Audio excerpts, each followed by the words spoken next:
Good morning and welcome to Worldwide Wisdom. Today we're learning the Megillah of Antiochus. This is the Megillah that was written about Chanukah. It was not included in the Bible, in the Tanakh, but nevertheless there's customary in certain communities to actually read it. We've never read it publicly before, so we're working our way through it. It's a little long, so I'm racing my way through it.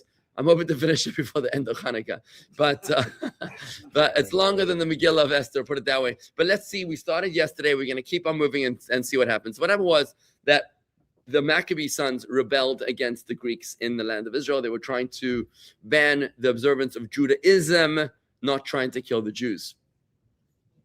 What happened then was that they drove out, I think it was 12,000 Greek soldiers, and now Bagras leaves, the general leaves Israel, goes back to Antiochus in Greece, or wherever he was in Syrian Greek, and he tells them that we're going to send the entire power of the army of the Greek army, all the forces, to be able to quell this rebellion. Let's see what happens. Bagras the wicked rose up and went to Jerusalem a second time, and he made a breach in its wall, tore down its entrances. He made 13 breaches in the sanctuary, and some of the stones he destroyed, causing them to crumble like dust. And he thought to himself, surely this time they shall not overcome me, for my host is so numerous and my strength is so great. The God of heaven, however, planned otherwise. When the 5 sons of Mattathias heard this, they arose and came to Mitzvah Gilad, where Israel had a great victory in the days of Samuel the prophet. Would have been many hundreds of years prior. And they decreed a fast day and sat in ashes and prayed to the God of heaven for mercy. And a good plan occurred to Yehuda, the eldest son of the Maccabees, Shimon, the second of the sons, Yochanan the third. Remember, Yochanan was the guy who plunged the sword into the heart of Nicanor, the Greek general. The third, Yonatan the fourth, and Elazar the youngest. And their father blessed them and said, Yehuda, my son, you are like Yehuda, the son of Yaakov, who was like unto a lion. This is Yehuda the Maccabee. He was the oldest. Shimon, my son, you are like Shimon, the son of Yaakov, who slew the people of Shechem. Remember that in the parsha we read about when Dinah was abducted? Shimon and Levi together, they wiped out the residents of Shechem. Yochanan, my son, you're like Avner, the son of Ner, who is the general of the armies of David, the head of the host of Israel. Yonatan, my son, you're like Jonathan, the son of Shaul, who slew the Philistines on his own. And you, Elazar, my son, are like Pinchas, the son of Elazar, who was jealous for God's sake and thus delivered the children of Israel. In the biblical story of Pinchas. So Mattathias is very proud of his boys and he's blessing them now. This is a suicide mission that they're going on essentially. Following this, the 5 sons of Mattathias, they were taking on, all 5 of them were taking on the Greek army. I mean, think about that. That's a big deal. The 5 sons of Mattathias went forth that day and fought the enemy and slew many of them, but Yehuda was slain in the battle. Yehuda Maccabee fell. When the sons of Mattathias saw that the brother Yehuda was slain, they returned to their father. When he said to them, why have you returned? They replied, because our brother, who was the equal of all of the rest of us, is slain. And Mattathias said, I will go with you, and I too will fight the enemy, lest the house of Israel perish, seeing that they are so alarmed that you are so alarmed by the reason of your brother's death. And Mattathias went forth that day with the sons, and he fought the enemy. This was a war of existential consequences. They were going to sacrifice everything in order to survive. And the God of heaven delivered all the mighty men of the enemy into their hands, and they slew many amongst them, slaying all those who were armed with swords or who drew a bow, all the captains of the army and their lesser officers, so that none remained, for the remnant fled to the distant provinces. This is mind-blowing. The 5 sons, I mean, they probably had some other soldiers with them, but nothing to compare. Elazar, while engaged in killing the elephants, sank into the dung of the elephants. What effectively happened was that he saw one of the great generals underneath, on top of an elephant, which was the F-35 fighter jets of the time. So what he did is that he went underneath the elephant and he plunged his sword into the belly of the elephant, ripping it open. So what happened was the elephant obviously collapsed and rolled over, crushing the elephant, the general on top. But of course, it was also an act of suicide. This is how Yonatan, the Maccabee, perished.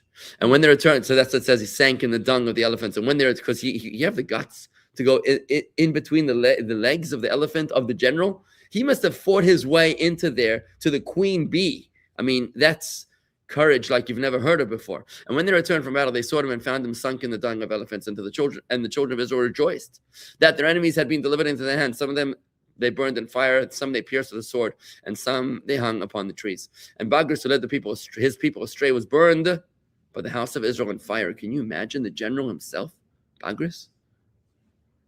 When King Antiochus heard that Bagras the wicked and all the captains who were with him were slain, he embarked upon a boat. He fled to a distant province. Antiochus fled to a distant province. And it came to pass that wherever he landed, they rebelled against him, and they called him the coward, Haboreach.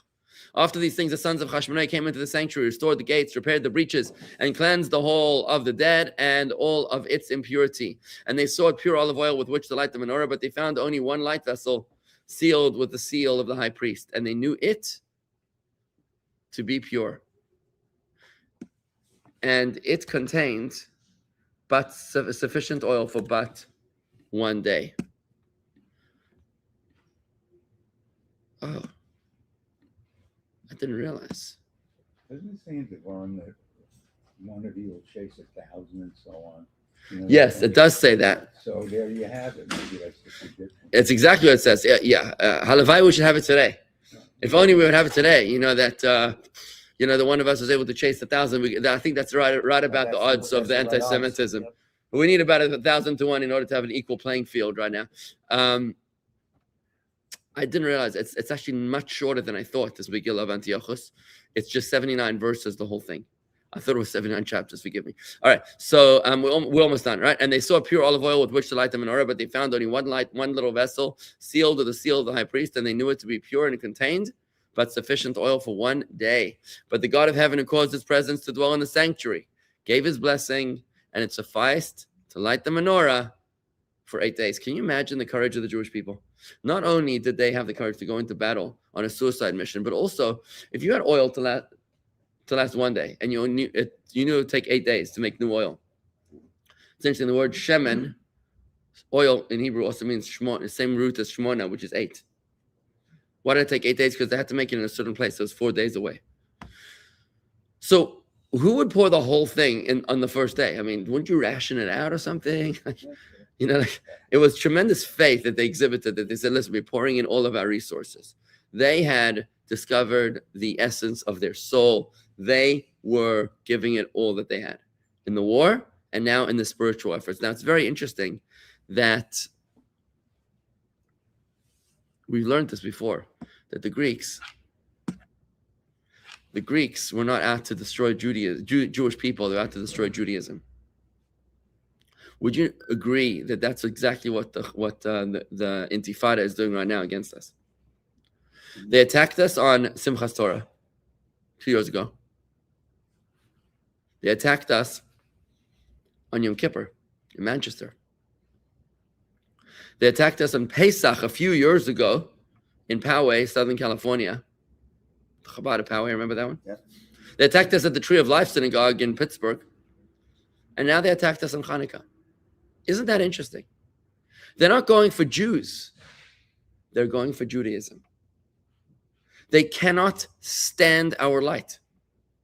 They cannot stand our strength. They cannot stand our connection to God. They want to intimidate us. They want us to be afraid. They want us to not show up for our festivals because that is what drives them insane. Just like in the story of the Greeks.